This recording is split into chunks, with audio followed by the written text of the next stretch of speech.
passei momentos difíceis na vida, né? Para quem não conhece a doutrina espírita, não tendo esse consolo, acho que é um pouco mais difícil suportar, né? TV Mundo Maior, junto com a RBN, nos mostram o caminho. Olha, o caminho é este, mas cabe a nós percorrermos.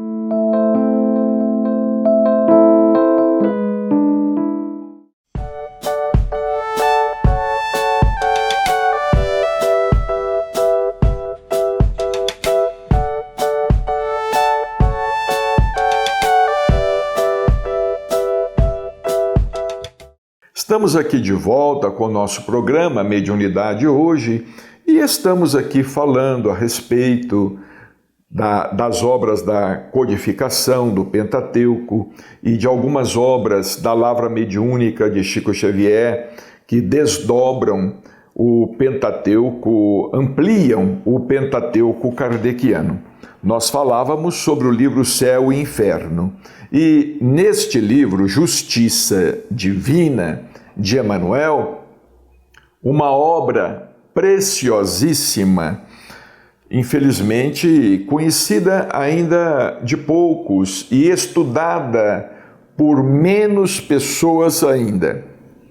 Neste livro, aqui no capítulo Bem que nos falta, é o título da página, Bem que nos falta, Emmanuel comenta o que Kardec escreveu aqui no parágrafo 4º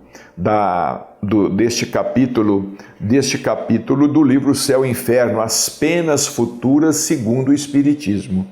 Vejamos a visão de Emmanuel, o que ele nos diz. Ele diz assim: no estudo da perfeição, comecemos por vigiar a nós mesmos, corrigindo-nos em tudo aquilo que nos desagrada nos semelhantes. Vejamos que colocação importante, que nós temos que procurar corrigir em nós o que nos desagrada nos semelhantes. Porque muitas vezes o que nós identificamos de negativo no próximo é o que trazemos de negativo em nós, porque há uma identificação. Existe muitas vezes uma sintonia.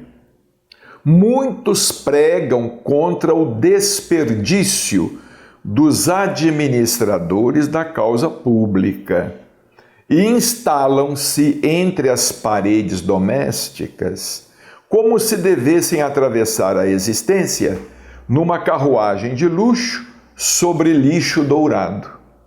Às vezes nós criticamos a administração pública, os administradores públicas, os excessos, os desperdícios e, no entanto, também desperdiçamos. Desperdiçamos muita coisa dentro de casa. Às vezes queremos viver num luxo excessivo. Não há, sem necessidade alguma, queremos viver num luxo excessivo. É como nos diz Emmanuel aqui, atravessar a existência numa carruagem de luxo sobre lixo dourado. Porque tudo será destinado ao pó. É lixo dourado. Você pode ter uma cama muito linda e muito custosa, que custou uma fortuna, um colchão, você pode morar numa mansão, você pode ter os melhores alimentos dentro de casa, não é? Até mas tudo é destinado ao lixo, tudo será destinado ao pó. Outros criticam autoridades, apontando-as por verdugos do povo, e tiranizam no lar as mãos obscuras e generosas que lhes amassam o pão. Às vezes nós criticamos os tiranos, os ditadores, mas dentro de casa agimos também como tiranos. Agimos como ditadores, né? Nós temos ali o nosso feudo, o nosso pequeno feudo. Ali mandamos e somos obedecidos, não é? Queremos submeter todos à nossa vontade e muitas vezes a nossa vontade é de déspotas, não é? Vemos os que amaldiçoam a guerra entre os povos e vivem no aprisco familiar com a truculência da fera solta. Isso é uma coisa muito interessante, porque nós identificamos os pontos negativos da sociedade, da coletividade. Identificamos com uma facilidade impressionante os pontos negativos do próximo, do vizinho, do companheiro, do parente, do amigo. E não somos capazes de identificar os nossos pontos negativos. Às vezes até conseguimos identificá-los, mas não os admitimos e não empreendemos nenhum esforço no sentido de nos renovarmos. Há os que indicam a pena de morte para os irmãos que enlouqueceram na delinquência e manejam em casa o punhal invisível da ingratidão. Realmente, não é?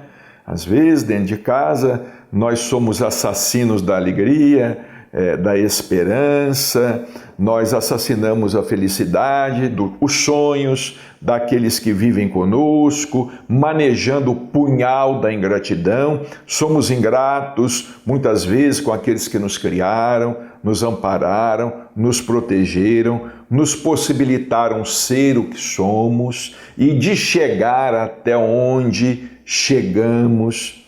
Prossegue Emmanuel. Muitos lideram primorosas campanhas de socorro à infância desprotegida. Vejamos como este livro é um livro atual, ele é de 1961, não é? Esse livro ele está aqui com mais de 50 anos, não é? 58 anos, né? E vejamos como os temas são atuais. Muitos lideram primorosas campanhas de socorro à infância desprotegida e enxotam por vagabundo o primeiro menino infortunado que lhes roga um vintém. Nós não nos preocupamos com a infância desvalida, com os meninos de rua. Às vezes nada fazemos para auxiliar as crianças desprotegidas ou mesmo para auxiliar as instituições sérias. As instituições sérias que cuidam da infância, dos órfãos, dos desprotegidos, daqueles que sofrem ações criminosas por parte dos adultos. Outros guardam a enciclopédia na cabeça e jamais se lembram de estender o alfabeto ao companheiro atrelado à ignorância. Vemos os que cantam hosanas à virtude e encastelam-se no conforto individual, afirmando que a caridade é fábrica de preguiça. Isso é muito comum, não é? Nós nos deparamos com pessoas que criticam a caridade, dizendo que caridade é assistencialismo, é alienação. Nós não somos capazes de interpretar a caridade de maneira mais transcendente. Nós não somos capazes de interpretar a caridade como sendo expressão do amor ao próximo. A caridade é pequena para quem é pequeno. Para quem é pequeno, a caridade é pequena. Para quem tem a cabeça assistencialista, a caridade é assistencialismo.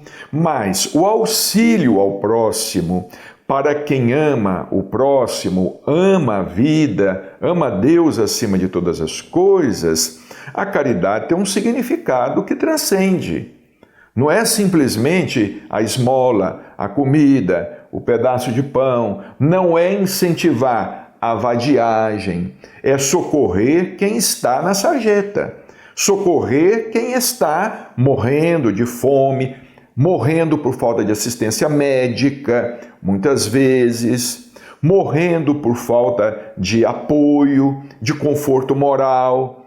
E aos que ensinam sabiamente, quanta bondade e a simpatia, a se movimentarem na senda particular, despedindo farpas magnéticas entre melindres e aversões.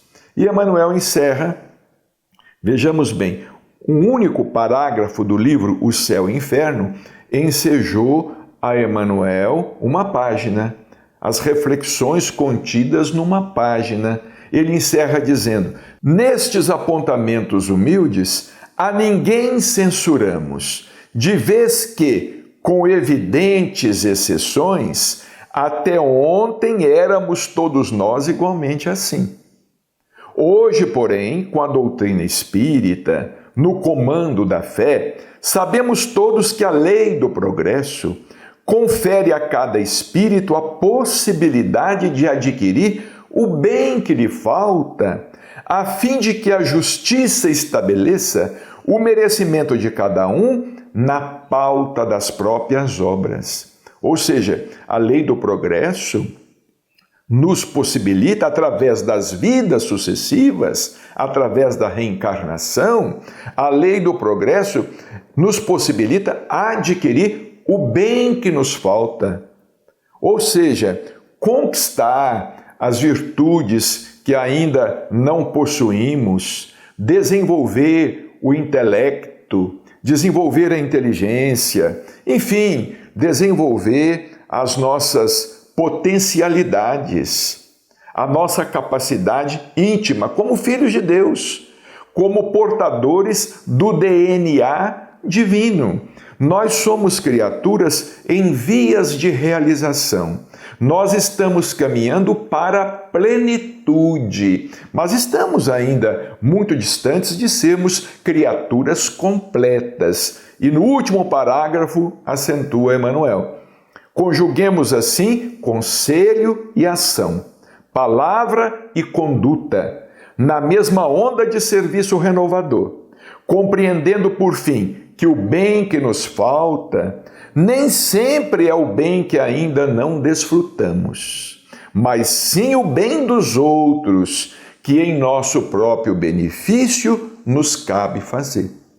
O bem que nos falta é o bem que ainda não fizemos aos nossos semelhantes, que ainda não fomos capazes de fazer ao próximo e de fazer a vida como um todo, porque o engrandecimento da vida significa o engrandecimento daqueles que se encontram dentro dela. Muita paz e até o nosso próximo encontro, se Deus quiser.